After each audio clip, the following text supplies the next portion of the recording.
Hello everyone, this is Chris Callow, Territory Agronomist here in West Central Illinois. I wanted to take this opportunity to share with you some quick highlights of some crown rot trials that I've done the last 2 years here in West Central Illinois. In these trials, we've looked at a couple different things to try to see what impact they have on alleviating the pain of crown rot. And as you see in this graph, these are the yield results from those trials. In the first two clusters of bars you see there, you see the difference between a no VT fungicide application and a VT fungicide application. At 3 of the 5 locations in the 2 years that I've done this, I've been able to do a VT fungicide comparison. And my data would suggest a 9.2 bushel advantage for that VT fungicide application across all treatments in these trials. The next treatment I'll draw your attention to is the first red circle there on the left-hand side. We looked at the difference between our elite seed treatment package versus our basic seed treatment package. And essentially what you get with the elite treatment package is a 4x use rate of a couple of fungicides on seed. And by incorporating that into these trials, we saw a 4.1 bushel advantage for that elite seed treatment. The middle red circle is highlighting the yield advantage for a V5, V6 fungicide application made with the herbicide. And in this case, we saw a 3.3 bushel bump for the V5, V6 fungicide applications over the non-treated check. And the last red circle there on the right-hand side I'll draw your attention to is one of 2 different fungicides that I was running in furrow to try to see what benefit it might have. And in this case, I'm calling out the advantages of Proline, which yielded a 4.9 bushel yield advantage over the untreated check. Unfortunately, Luna Privilege that I also used in this trial did not provide any yield advantage. One of the other elements I wanted to look at with this trial was what impact each of these management tactics was having on the level of infection in the trial.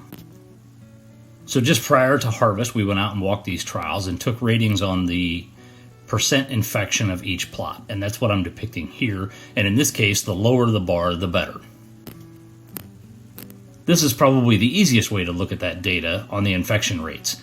So what I'm showing here is that, for example, in the elite seed treatment package, it had a 28% reduction in the infection rate over the basic seed treatment. That's not the difference, that's the reduction.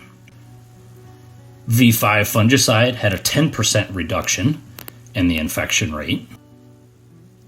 Proline used in furrow only had a 4% reduction in the infection rate, which is interesting when it had such a large yield advantage. And conversely, Luna Privilege had a 22% reduction in the infection rate with no yield advantage. So I averaged those two together to come up with a 13% reduction in infection rate for the in-furrow fungicide application treatments. The treatments that had a VT fungicide application had a 30% reduction in those treatments that did not have a VT fungicide application. And as part of the trial in 2020, we changed up the hybrid to a hybrid that we think is a little bit more tolerant to crown rot.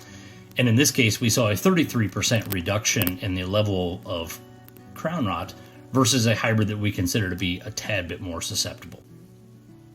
A couple key takeaways I'd like to leave you with. First and foremost, there are no silver bullets to address crown rot.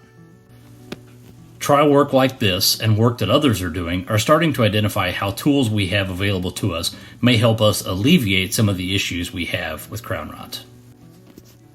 I do want to call out that nothing is bulletproof, as I mentioned earlier, because there are cases that I've seen in my trial work where high-load seed treatment, fungicide in furrow, V5 fungicide, and VT fungicides can still have a very high level of infection, much higher than what people would like to see.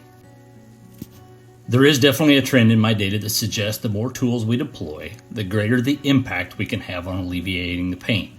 Call your attention to this chart here in the middle. You see where we've got higher seed treatment, fungicide in furrow, V5 fungicides. Those treatments rise to the top on yield, and where you start pulling some of those elements out, those treatments fall towards the bottom. Every day, more and more people are paying attention to this, so I can't help but think that will help find solutions, but it's also going to help shine a light on it and how more rampant and widespread this problem really is. One last thing to leave you with, crown rot is associated with various stresses in addition to the fungal pathogen, so identifying and alleviating some of those additional stresses can also help reduce the losses from crown rot. And for example, drainage, nutrient management, some of those types of things are some of the additional stresses that I'm talking about. Thank you very much for your time and attention. Appreciate you listening. If you happen to have any questions, don't hesitate to reach out to me. I do also want to call out that I do have a longer, more detailed version of this video that goes far more in depth than what this one did. Have a great day.